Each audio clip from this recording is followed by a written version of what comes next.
भोलेनाथ के पावन पिता कंचन नगरी सम्राट वेदाध्यायी रावण तुम्हें प्रणाम करता है, प्रणाम करता है, प्रणाम करता है।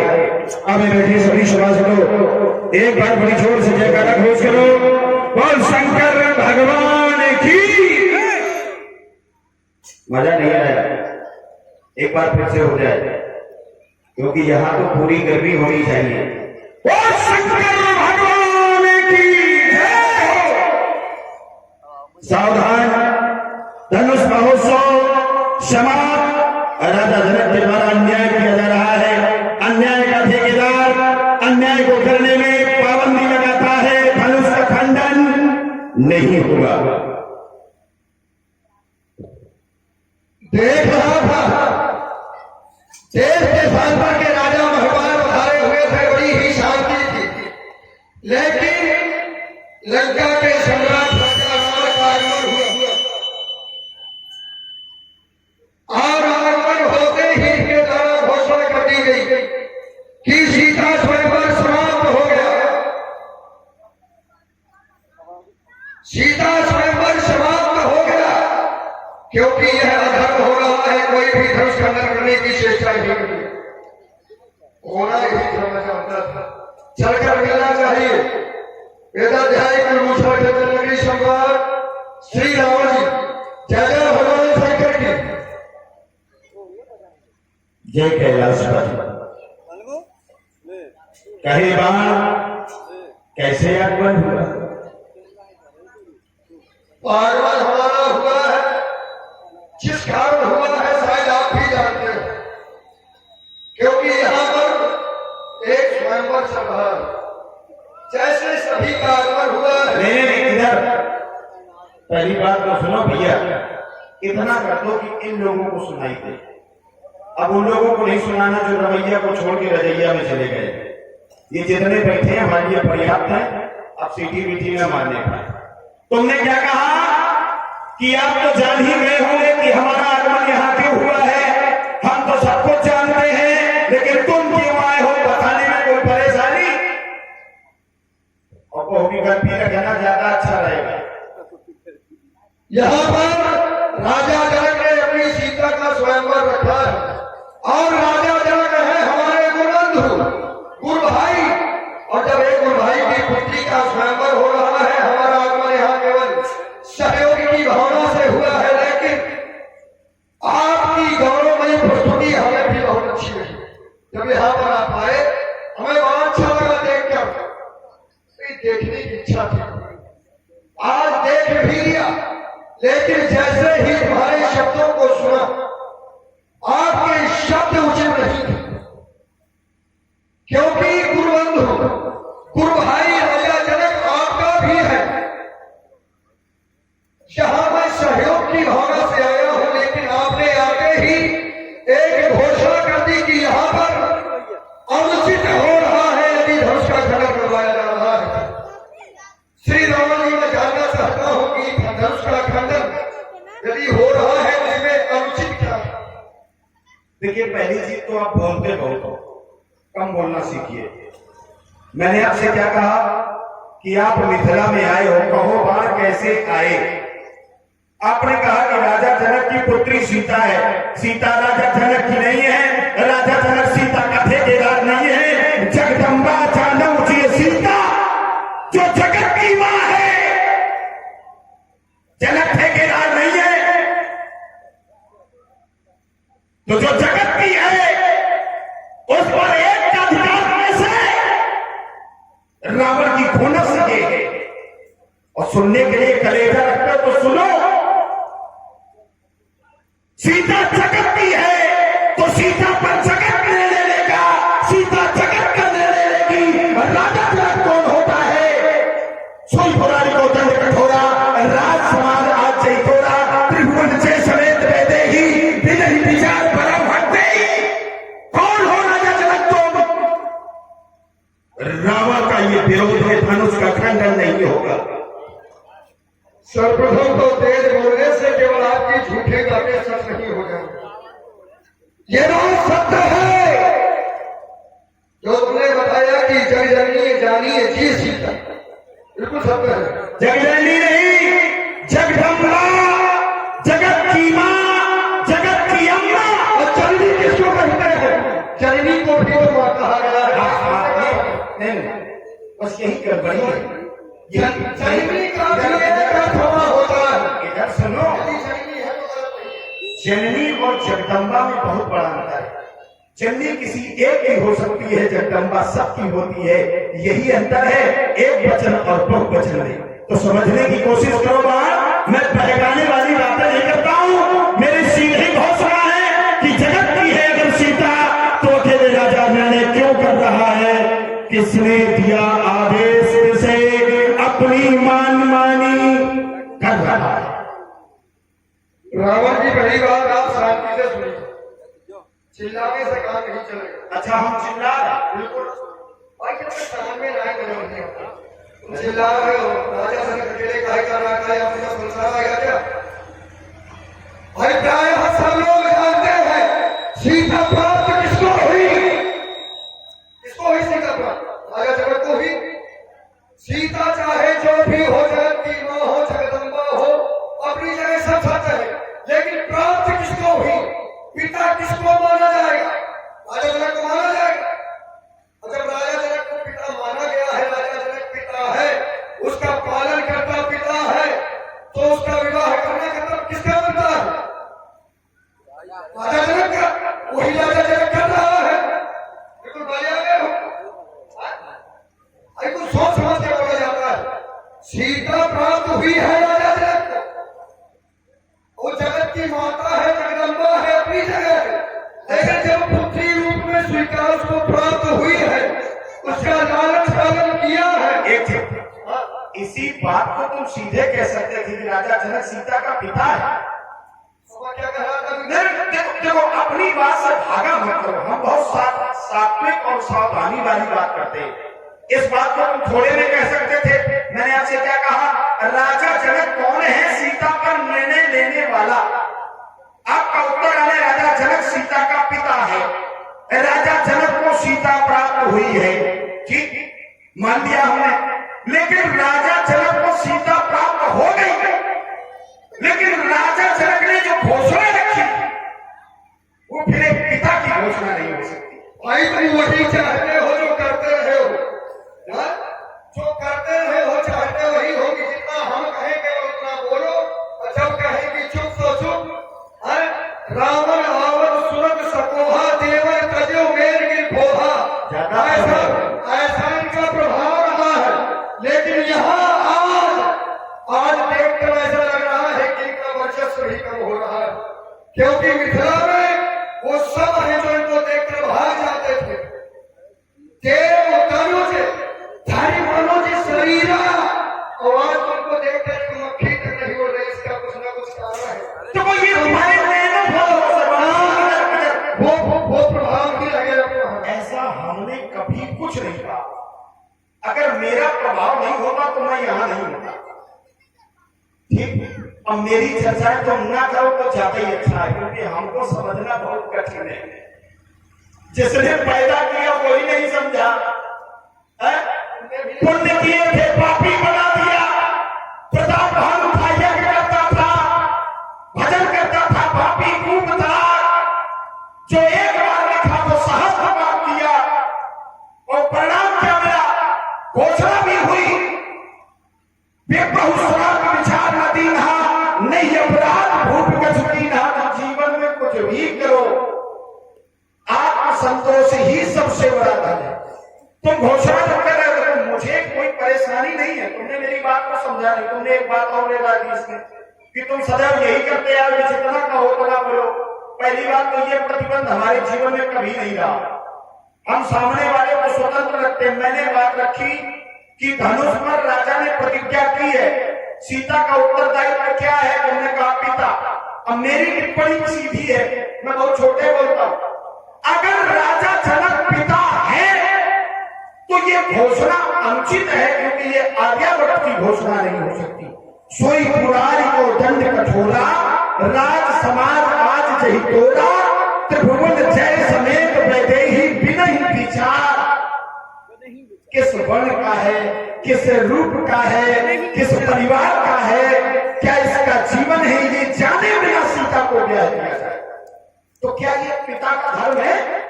आर्यावर्त की संस्कृति तो ये कहती है जो घर पर कुल होए अनूपा करिए विवाह सुतहि अनुरूपा। अब तो इसमें हमको कहोगे आप क्या बोलते हो? और जो है वही बोल रहे हैं। आपकी ही बात भाई, आर्यावर्त का यह विधान नहीं है जो तुम बता रहे हो, है ना? तुम्हारे कहने का तात्पर्य तो यही है कि राजा जनक पिता है तो उसको ऐसा कठिन प्रण नहीं करना चाहिए था। ठीक, इसके पहले तुम्ही ने बताया है कि सीता कौन है। सीता कौन है? बोले जगत की माता है। यदि राजा जनक ने इतना कठोर प्रण कर दिया है तो कौन सी बड़ी बात है? क्योंकि स्वयंवर किसका है? जगत की माता का। भाई तुम्हारी बात है, तुम्ही ने कहा था कि सीता जगत की माँ है। और जब जगत की माँ का स्वयंवर हो रहा है और राजा जनक ने अगर उस हिसाब से देखा जाए तो बहुत छोटा है, ये कौन सी बड़ी बात है? क्या क्या सोई प्राण को दंड छोटा छोटा क्या? जो ये राजा जनक का प्रण है, प्रण सीता की अपेक्षा प्रण छोटा है। चिल्ला क्यों रहे हो? कोई बात है, थोड़ा शांति में बोल दिया था। ये धनुष क्या है और सीता क्या है? ये धनुष भी अलौकिक है, सीता भी अलौकिक है।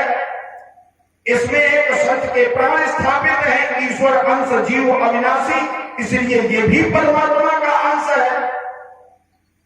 अब सीता में और धनुष में अंतर कहां से?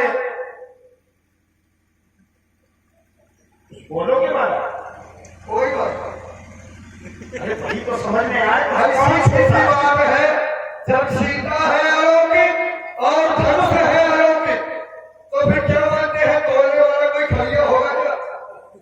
वो भी अलौकिक ही होगा। अगर सीता अलौकिक है और धनुष अलौकिक है तो तोड़ने वाला अलौकिक होगा। तो सही है, बस समस्या केवल यही है। समस्या तुम्हारी सोच की है। अब देखो, रावण की सोच अगर बिगड़ जाती तो घर बुला लिए आपने, हम तो घर पे बुला लिए थे। रावण की सोच कभी नहीं बदलती। तुमने क्या कहा कि अगर धनुष अलौकिक है, सीता अलौकिक है तो बात कोई नहीं, चलो ठीक है, अच्छी बात है। लेकिन मेरा विरोध ही ये नहीं है। मेरा विरोध केवल ये है कि फिर घोषणा करके ये लोग विक्टोरिया मजवा करके लोगों को क्यों बुलाया गया? ये संसार जानता है कि धनुष अलौकिक है, सीता अलौकिक है, तो तोड़ने वाला भी अलौकिक होगा। तो ये जमघट क्यों इकट्ठा किया? वही राजा या तो प्राण लेगा। इसका तुलना आप नहीं कर सकते।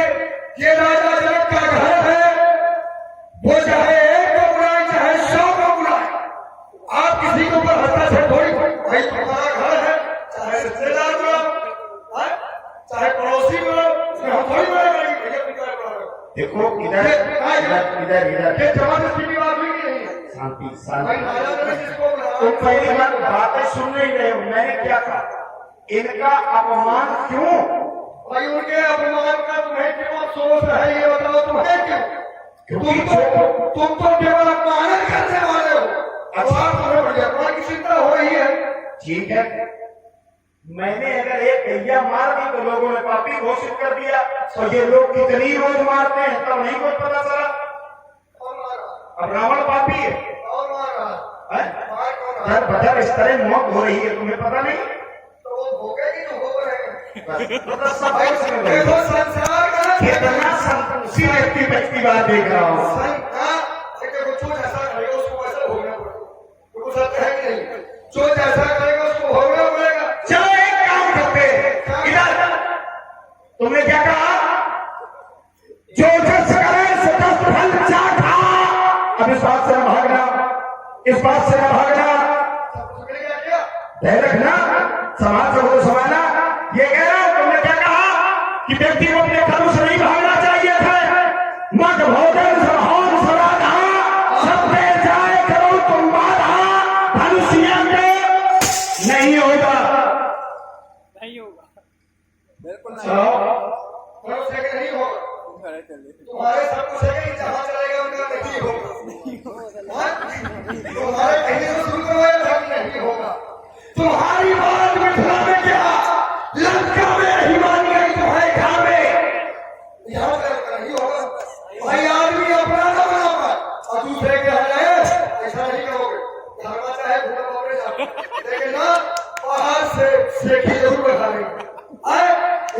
एक भाई है विभीषण, संसार जानता है कि विष्णु के नाम की माला करता है, आज तक उसके ऊपर उसका कोई प्रभाव नहीं है। देखो इधर सुनो, नटखटी बातें तब अच्छी लगती है जब नटखटी समाज हो। ये गलत है, शांति से रुको। ये गलत है। तुमने क्या कहा? क्या कहा? तुमने कहा मेरी लंका में मेरी बात नहीं मानी जाती है। नहीं मानी गई। अच्छा ये बताओ, नाम विभीषण जगजस जाना, विष्णु भगत विज्ञान निधाना, ये उसका वरदान है। अब अभिशाप बदल सकते हैं, वरदान नहीं बदले जा सकते। तो अगर मैं उसके वरदान पर कोई हस्तक्षेप करता हूं तो ये मेरी मूर्खता है कि बुद्धिमानी है। जबरदस्ती जो मन में आए वही सुना पड़ते हो। तुमने क्या कहा? पूरी बात सुनो। यदि वहां पर तुम वरदान नहीं बदल सकते तो उसका मतलब सिद्धांत पर चल रहे हो, सिद्धांत पर चल रहे हो। और तुम्हारा काम क्या है? सोच समझ करिए, वेद प्रतिकूला भाई, उल्टा करने वाला फिर सीधा कहेगा। इधर भाई घर के लिए वही समझिए, सुन ले। बाहर जबरदस्ती करेगा। अब बताओ, जो सुनेगा नहीं अच्छा बोलेगा क्या? अच्छा बोलो, अच्छा सुने। तुमने क्या कहा? सुनते नहीं तो सुनाए अभी क्या कहा कि मार्ग बदल लेते हो?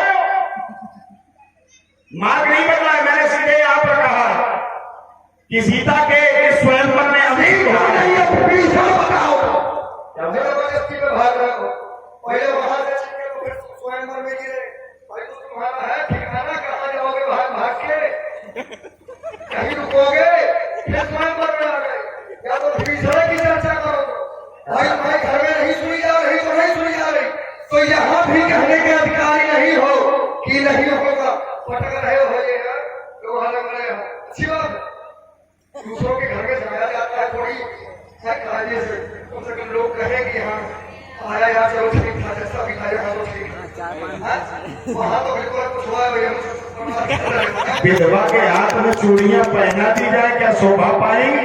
अच्छा ये शस्त्र है, वीरों के हाथों में शोभा पाते हैं। शोभा पाते हैं, पटके नहीं जाते। हाँ, पटके जाते हैं। ऐसे पटके जाते, यही तुम्हें पता नहीं है। ऐसे पटके जाते। शस्त्र पटके जाते हैं, ये शस्त्रों का इधर शस्त्र पटके जाते हैं। मुष्टि प्रहार होता है, मुष्टि प्रहार भी धरती में पटका जाता है। कुश्ती से पहले हाथ को लपेटा जाता है, जब तक उसका कवच नहीं होता तब तक कुश्ती आरंभ नहीं होती। ये विधान है। 27 प्रकार के युद्ध क्षेत्र, 51 प्रकार की कलाएं। क्या जानते हो युद्ध के विषय में? देखो, उल्टी सीधी बात ना करो। मैंने सीधे कहा ना, राजा जनक घोषणा किया है कि धनुष का खंडन होगा, और जो भी जैसे भी धनुष का खंडन करेगा बिना विचारे सीता का अर्पण होगा, यानी सीता का विवाह होगा। रावण इसके विरोध में, रावण इसके विरोध में। देखिए आप इसी की बात है। अब जरा सुनिए, आपने कहा है आपका धर्म हो रहा है, यही तो बात है। क्या हुआ? यहाँ पे अधर्म हो रहा है, अनुचित हो रहा है, यही तो बात है। हाँ, अनुचित हो रहा है, अधर्म नहीं हो रहा। अच्छा, अनुचित हो रहा है। अनुचित में और अधर्म में बहुत। यदि अनुचित हो रहा है तो फिर इसमें आपका विरोध करना उचित नहीं। आप संसार कर सकता, लेकिन आप नहीं कर सकते। यदि अनुचित हो रहा है तो, क्योंकि आप केवल अनुचित रहे के ठेकेदार हो। आप केवल अनुचित के ही ठेकेदार हो। और यहाँ भी अनुचित हो रहा है, धनुष टूटेगा तब तो तुम्हें तो सबसे पहले धनुष को तोड़ा देना चाहिए कि भैया कहाँ हो तो किसको तोड़ना, क्योंकि मसला काम करता हो। सोच समझ करे, वेद प्रतिकूला, मतलब वेद में लिखा है कि ब्राह्मणों का सम्मान करो तो ये कहते हैं अपमान। वेदों में लिखा है कि यज्ञ करो तो ये कहते हैं विध्वंस करो, मतलब सब उल्टा। तो फिर आपका यहाँ पर विरोध उचित नहीं है, आपका भी यहाँ पर समर्थन होना चाहिए। बोलने क्योंकि बोलो, वही तो समस्या है, यही से पोछापन झलकने लगता है। ठीक है, तुमने क्या कहा है कि धनुष का खंडन नहीं होगा, ये घोषणा के अंतर्गत है, ये विधान के अंतर्गत है, लेकिन ऐसा नहीं है। धनुष के खंडन की घोषणा में परिवर्तन होगा या राजा जनक की घोषणा में परिवर्तन होगा? राजा जनक का कहना है सोई पुराई को दंड कठोरा राज समाजा चैतेरा। कोई भी राजा, तो राजा यहाँ ऐसा कोई नहीं है जो धनुष का खंडन करेगा। इसलिए वीरता का बखान ना करो वाले, समय वो नहीं है जो तुम यहाँ पर नाहक गवा रहे हो। आयुध का खंडन है, आयुध को क्यों बचा रहे हो? मैं बचाना नहीं चाहता, मैं चाहता हूं जब ये धनुष टूटेगा तभी शक्ति और शक्तिमान का परम मिलन होगा और तभी रावण की मनोकामना पूर्ण होगी। इसलिए मैं विरोध में नहीं हूं, लेकिन विरोध ये है कि रावण करे तो आतंकी, रावण करे तो पापी, ये घंटी बजाने वाले करते हैं तो लोग इनको जो भी कहते हैं विरोध इस बात का है। सावधान, अब्दों का खंडन नहीं होगा। अभी कह रहे थे कि धनुष टूट रहा है तो अर्जित हो रहा है, और कह रहे हैं कि ये जो राजा कर रहे हैं संसार करता है। इधर पहली बात तो पूरी बात सुनो। मैंने क्या कहा? मैंने कहा धनुष का टूटना अनुचित। सर्वप्रथम आपने क्या कहा है? फिर भटकने वाली बात झूठ। उन्होंने क्या कहा था कि धनुष टूटना अनुचित हो रहा है? कहा था नहीं था? कहा था? तो झूठ बोल रहे हो। बस समस्या तो यही है, कहा था कि नहीं था? पूरी बात सुनोगे नहीं, बस अधूरे से चल दोगे, इसमें जिंदगी कुछ नहीं बचती। मैंने क्या कहा था? समस्या दो तरह है। अगर जगत की अम्मा है सीता, जगदम्बा, अंबिका, और इधर दिव्य धनुष है, तो समस्या यहाँ है राजा जनक या तो ये प्रतिज्ञा बदलेगा और या फिर वो प्रतिज्ञा बदलेगा। दो में से एक काम अनुचित है, ये समस्या है। और मैं शुरू से यही बता रहा हूं कि इनको क्यों बुला कर बैठा जाए। अच्छा ऐसा बताओ, तुम मूल में बताओ कि तुम्हारी समस्या क्या है? समस्या बताओ कि है क्या? एक है समस्या बताओ। समस्या ये है कि धनुष के अंतर्गत सीता का स्वयंवर क्यों? अच्छा बस, अब तो नहीं है कोई समस्या ना, धनुष के आधार पर ही सीता का स्वयंवर क्यों रखा गया है? भाई स्वयंवर के लिए कोई न कोई माध्यम अवश्य होता है।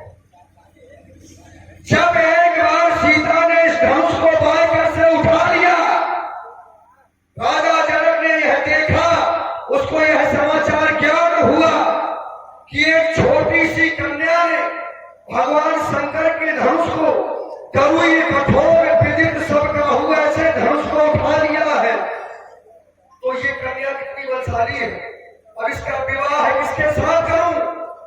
और राजा है, राजा के दिमाग में आया कि इसने उठाया है और इसको जो तोड़ देगा उसके साथ विवाह कर दूंगा। ये माध्यम तो यही बन गया। यदि और माध्यम जानना चाहो इससे ना फंसेगा तो बता देना। अगर ये सारे ग्रंथ एक बार उच्चारण करके कहते हैं ये जितनी कथाएं तुम